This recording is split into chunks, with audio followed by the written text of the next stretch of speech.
Imagina que eres el dueño de algo, no de algo pequeño, de algo que construiste desde cero, con años de sacrificio, con noches sin dormir, con decisiones que nadie más estaba dispuesto a tomar. Algo que lleva tu visión, tu esfuerzo, tu nombre, aunque no aparezca en el cartel. Imagina que un día decides entrar por la puerta principal, no como el jefe, sino como cualquier otra persona, sin traje, sin escolta, sin que nadie sepa quién eres. Y lo que descubres en las siguientes horas destruye algo dentro de ti que nunca imaginaste que podría romperse. Aurelio Mendoza Ferrer tenía 43 años cuando tomó esa decisión. Era el fundador y director general de Espacio Vital, una cadena de tiendas de moda sostenible con 17 sucursales en España y 3 en Portugal. Había construido ese negocio durante 12 años, había contratado a más de 400 personas, había ganado premios de innovación empresarial. Era, en todos los sentidos de la palabra, un hombre que había llegado. Pero ese viernes por la tarde, cuando Aurelio entró por la puerta principal de su propia tienda en el centro de Madrid con ropa casual, una gorra sencilla y sin ninguna marca visible de autoridad, lo que ocurrió en las siguientes 3 horas no fue lo que esperaba encontrar. Y lo que Jonah, una de sus empleadas, reveló sin saber con quién estaba hablando, fue lo más devastador de todo. Quédate hasta el final, porque esta historia no es solo sobre Aurelio, es sobre lo que pasa cuando el poder se vuelve invisible y la verdad finalmente tiene espacio para hablar. Aurelio Mendoza Ferrer había nacido en Cartagena, en una familia de clase trabajadora. Su padre era electricista y su madre costurera. Desde niño aprendió 2 cosas fundamentales: que el trabajo honesto tiene dignidad y que la vida pone obstáculos diferentes dependiendo del color de tu piel. Esa segunda lección no la aprendió en un libro, la aprendió en la piel. Creció siendo el único niño negro en su clase durante casi toda la primaria. Aprendió a navegar miradas, a responder preguntas que nadie le hacía a sus compañeros, a demostrar constantemente que merecía estar donde estaba. Cuando estudió diseño de modas en Madrid, fue uno de los pocos estudiantes negros de su promoción.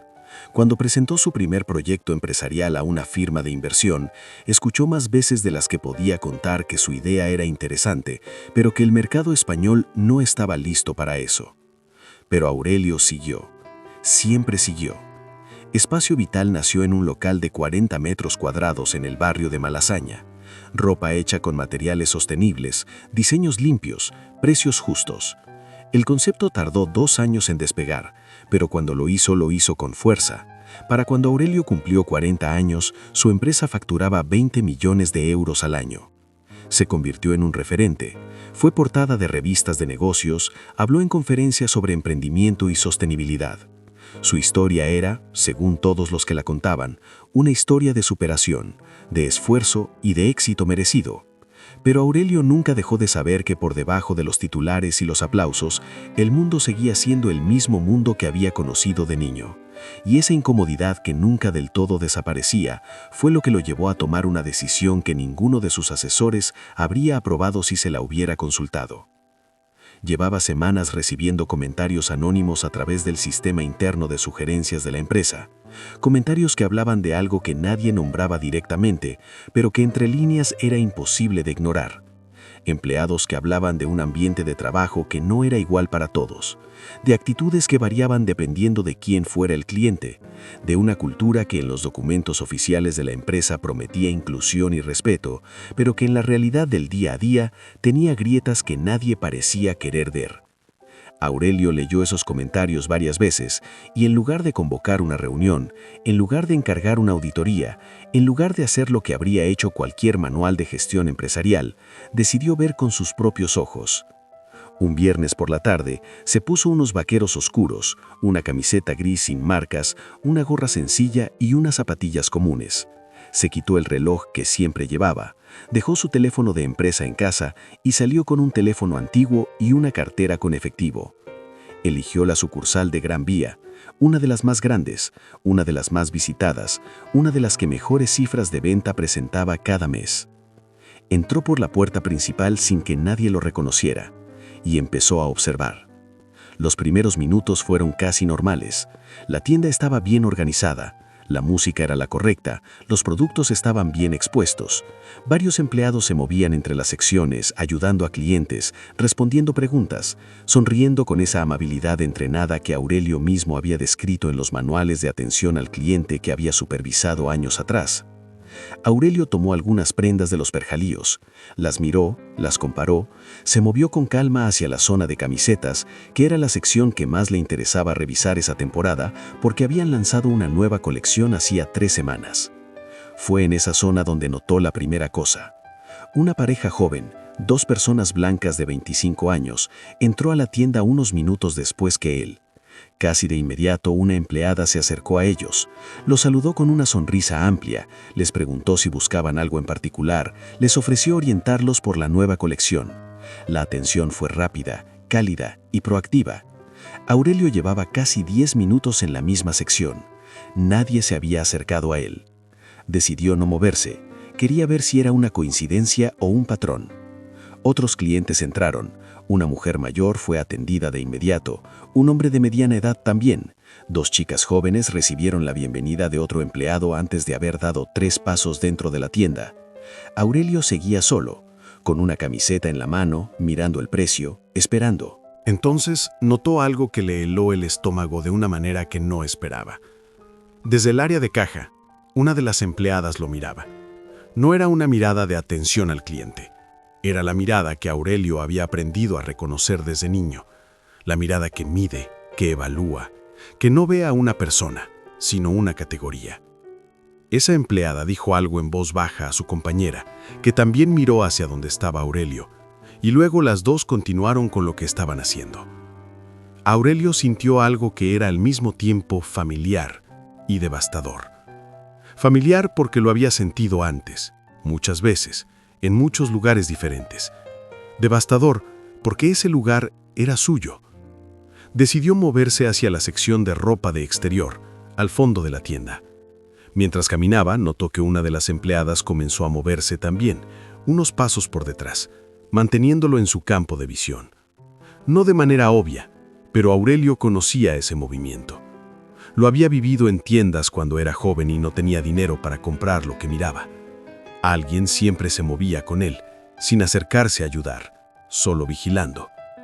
Se detuvo frente a una chaqueta, la tomó, la examinó, la colocó de nuevo en el perchero. Se movió 3 pasos a la derecha. La empleada ajustó su posición. 20 años atrás, ese momento lo habría llenado de una mezcla de vergüenza y rabia que no sabía bien cómo manejar. Ese día, con 43 años, con 12 años de empresa a sus espaldas, sintió algo diferente. Sintió una claridad fría y absoluta. Fue entonces cuando Jonah entró en la historia. Jonah Castellanos llevaba 7 meses trabajando en esa sucursal. Tenía 26 años, era morena, de origen venezolano, con el tipo de energía que hace que las personas a su alrededor se sientan cómodas. Era, según los registros internos que Aurelio había revisado en algún momento sin poner cara a los nombres, una de las empleadas con mejor valoración de los clientes en toda la sucursal. Jonah se acercó a Aurelio, no para vigilarlo, para atenderlo, con la misma energía directa y genuina con la que habría atendido a cualquier otra persona. Le preguntó si necesitaba ayuda. Le señaló que la chaqueta que había examinado también venía en otro color que acababa de llegar al almacén y que todavía no estaba expuesta. Le habló de los materiales, del proceso de fabricación sostenible, de por qué esa colección había sido diseñada pensando en la durabilidad y no solo en la apariencia. Aurelio lo escuchó, y luego, en lugar de hacer las preguntas que habría hecho como cliente normal, hizo una pregunta diferente, una pregunta que no venía del manual de ningún cliente. Le preguntó cómo era trabajar ahí. Jonah lo miró un segundo, y algo en la manera en que Aurelio lo preguntó, con esa calma directa que venía de querer saber la verdad y no la respuesta correcta, hace que Jonah bajara un poco la guardia. Lo que dijo a continuación cambió el resto de ese día y mucho más. Jonah no respondió inmediatamente. Miró brevemente hacia la caja, donde sus compañeras seguían trabajando, y luego miró de nuevo a Aurelio. Habló en voz baja, con cuidado, pero habló. Le dijo que la tienda era bonita, que los productos eran buenos, que había días que le gustaba mucho su trabajo, pero que había cosas que llevaba tiempo viendo y que no sabía bien cómo procesar, porque nadie en la tienda hablaba de ellas abiertamente, y porque cuando alguien lo intentaba, la respuesta siempre era que estaba exagerando o siendo demasiado sensible. Aurelio no dijo nada. Siguió escuchando. Jonah le habló de los clientes, de cómo había una diferencia visible en la manera en que algunos empleados atendían a personas según cómo eran. No todos los empleados, no siempre, pero con suficiente frecuencia como para que fuera imposible no notarlo. Le contó que había clientes que entraban a la tienda y eran seguidos con la mirada que no ocurría con otros clientes, que había momentos en que ella misma había tenido que intervenir para atender a alguien que llevaba demasiado tiempo ignorado, mientras sus compañeros atendían con entusiasmo a personas que habían entrado después. Luego le dijo algo que Aurelio no esperaba. Le dijo que ella misma había experimentado algo similar, pero desde adentro, que en las reuniones de equipo, sus opiniones tardaban más tiempo en ser tomadas en cuenta, que cuando señalaba algo relacionado con la atención desigual a clientes, la respuesta de su supervisora era que ella era nueva y que todavía estaba aprendiendo cómo funcionaba la dinámica de la tienda, que había escuchado comentarios de compañeros, dichos en tono de broma, sobre clientes que no tenían pinta de poder pagar lo que miraban, y que esos comentarios siempre iban dirigidos a un tipo específico de cliente. Mientras Jonah hablaba, Aurelio sintió que el suelo bajo sus pies tenía una textura diferente a la que había sentido al entrar. Había entrado a esa tienda para verificar una sospecha, y la estaba verificando, pero la intensidad de lo que escuchaba superaba lo que había imaginado encontrar. Jonah hizo una pausa y luego dijo algo más. Dijo que lo más difícil no era lo que ocurría en la tienda. Lo más difícil era saber que la empresa que los empleaba, según todo lo que comunicaba públicamente, se definía como un espacio de inclusión y respeto. Que había leído declaraciones del director general hablando de valores y de igualdad, y que cada vez que vivía algo en esa tienda que contradecía esas palabras, sentía algo que no era solo frustración. Era una especie de traición, porque había elegido trabajar en ese lugar precisamente porque creía en lo que decía representar. Aurelio se quedó completamente inmóvil un segundo. Jonah no sabía con quién estaba hablando. No sabía que el hombre frente a ella era exactamente el director general del que había hablado. No sabía que cada palabra que decía llegaba directamente a los oídos de la persona que había firmado esas declaraciones de valores que ella acababa de citar. Y esa ignorancia hacía que cada una de sus palabras fuera completamente real, sin filtro, sin cálculo, sin la distorsión que produce saber que el jefe escucha. Aurelio miró a Jonah por un momento que se sintió mucho más largo de lo que fue, y luego, lentamente hizo algo que no había planeado hacer. Se quitó la gorra, y con una voz tranquila, con la misma calma que había mantenido durante toda la conversación, le dijo su nombre completo, Aurelio Mendoza Ferrer, y le dijo que era el fundador y director general de Espacio Vital. El silencio que siguió fue diferente a cualquier silencio que Jonah hubiera experimentado en ese trabajo. Sus ojos se abrieron. Su expresión pasó por varias fases en cuestión de segundos. Confusión, incredulidad, un destello de pánico y luego algo más difícil de nombrar. No era miedo exactamente, era la comprensión repentina de que la conversación que acababa de tener había sido completamente real en una dimensión que no había anticipado.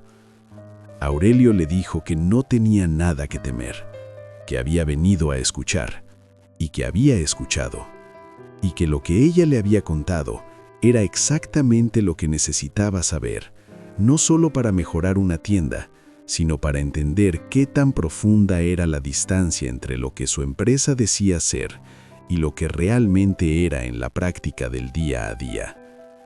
La supervisora de turno, que había notado la conversación desde la distancia y se había acercado a intervenir, llegó en ese momento. Cuando Aurelio se giró hacia ella y se presentó, la expresión de esa mujer fue uno de esos momentos que no necesitan palabras para comunicar todo lo que hay que comunicar. El resto de la tarde en esa tienda fue diferente. Aurelio convocó una reunión extraordinaria de dirección para el lunes siguiente. No envió una circular, no mandó un correo con lenguaje corporativo sobre la importancia de revisar protocolos. Entró a esa sala de reuniones con algo mucho más difícil de ignorar que cualquier documento: la experiencia de 3 horas dentro de su propia tienda y la voz de Jonah Castellanos todavía resonando en su memoria. Lo que comunicó en esa reunión fue honesto de una manera que los directivos presentes no esperaban. No habló de estadísticas ni de riesgos reputacionales. Habló de lo que había visto con sus propios ojos, de cómo había sido seguido por una empleada mientras caminaba entre los percheros de la tienda que él mismo había fundado, de lo que sentía haber escuchado de Jonah y del hecho de que ella necesitaba que un desconocido le preguntara directamente para finalmente poder decir en voz alta lo que llevaba meses observando. Hubo silencio en esa sala, el tipo de silencio que no es vacío, sino lleno de personas procesando algo que sabían, pero que no habían nombrado. Aurelio Mendoza Ferrer tomó decisiones concretas en las semanas siguientes. Encargó una auditoría interna real de las prácticas de atención al cliente en todas las sucursales, no una revisión de manuales, sino observaciones directas y entrevistas con empleados, garantizando anonimato. Revisó los sistemas de denuncia interna para hacerlos más accesibles y más seguros. Diseñó junto a consultores externos un programa de formación obligatorio para todo el personal. No el tipo de formación de 2 horas que queda bonita en un informe, sino un proceso continuo que requería reflexión real sobre los prejuicios implícitos y sus consecuencias. Y tomó una decisión más que no estaba en ningún manual de gestión de crisis. Buscó a Jonah Castellanos y le ofreció participar en el diseño de ese proceso de cambio, no como gesto simbólico, como reconocimiento de que las personas que viven la realidad de una organización desde adentro tienen una perspectiva que ningún consultor externo puede reemplazar. Jonah aceptó, y la conversación que comenzó en un perchero de la sección de camisetas de una tienda en Gran Vía se convirtió en el punto de partida de algo que Espacio Vital necesitaba desde mucho antes de ese viernes. Pero lo que esta historia revela va mucho más allá de una empresa específica o de una persona específica. Revela algo sobre la distancia que existe, en demasiados lugares, entre los valores que se declaran y los valores que se practican, entre lo que una organización dice creer y lo que hace cuando nadie que tiene poder y responsabilidad está mirando. Aurelio Mendoza Ferrer había construido su empresa con la intención honesta de crear algo diferente, pero la intención no es suficiente si no va acompañada de mecanismos reales para ver lo que está ocurriendo, de espacios seguros para que las personas hablen, de voluntad genuina para escuchar lo que es incómodo, en lugar de solo lo que confirma que todo va bien. El racismo en los espacios comerciales no siempre llega con insultos directos. A veces llega en la forma de una mirada que sigue a alguien por una tienda sin razón legítima, en la forma de una sonrisa que aparece para unos clientes y se demora para otros, en la forma de un empleado que hace un comentario en tono de broma sobre la pinta que tiene alguien de poder pagar lo que está mirando, y todos los presentes se ríen o guardan silencio, porque hacerlo parece la respuesta más fácil. Y ese tipo de racismo es especialmente difícil de combatir, porque es especialmente fácil de negar. Siempre hay una explicación alternativa, siempre hay una manera de decir que no fue lo que parecía, siempre hay alguien dispuesto a decirle a quien lo señala que está exagerando, que es demasiado sensible, que está viendo problemas donde no los hay. Lo que hizo Jonah ese viernes, sin saber que lo estaba haciendo, fue negarle a esa negación su coartada habitual. Habló con honestidad porque creyó que hablaba con un desconocido, y esa honestidad llegó hasta los oídos de la persona que tenía el poder y la responsabilidad de hacer algo con ella. No todos tienen esa suerte. No todos los que observan injusticias en su lugar de trabajo tienen la oportunidad de que sus palabras lleguen al lugar correcto. No todos los que son seguidos en una tienda tienen un momento de revelación que cambia la conversación. La mayoría simplemente se va, simplemente absorbe lo que ocurrió y sigue adelante, cargando con ello de una manera que no tiene nombre oficial, pero que pesa igual. La pregunta que queda después de escuchar la historia de Aurelio y de Jonah no es solo qué ocurrió en una tienda de Madrid un viernes por la tarde. La pregunta es cuántas conversaciones como la que Jonah no tuvo siguen ocurriendo en este momento en espacios que se definen como inclusivos, mientras las personas que viven esas experiencias aprenden a callarlas porque nadie ha creado las condiciones para que puedan decirlas en voz alta. Y la pregunta más difícil es la que cada persona que tiene algún tipo de poder o responsabilidad debería hacerse a sí misma. No si su espacio es perfecto, porque ningún espacio lo es, sino si ha creado las condiciones reales para que alguien como Jonah pueda hablar antes de que sea necesario que llegue un desconocido con las preguntas correctas. Aurelio lo hizo, con 12 años de empresa, con 20 sucursales, con cientos de empleados. Tuvo que ponerse una gorra y entrar por la puerta de su propia tienda para descubrir lo que estaba pasando. Eso dice algo sobre los sistemas que había construido, y dice algo sobre los sistemas que tuvo la honestidad y el valor de cambiar. Ojalá no haga falta siempre llegar tan lejos para empezar a escuchar. Si esta historia te hizo reflexionar, suscríbete al canal para ver más historias como esta cada día. Dale like si crees que estas realidades necesitan ser contadas.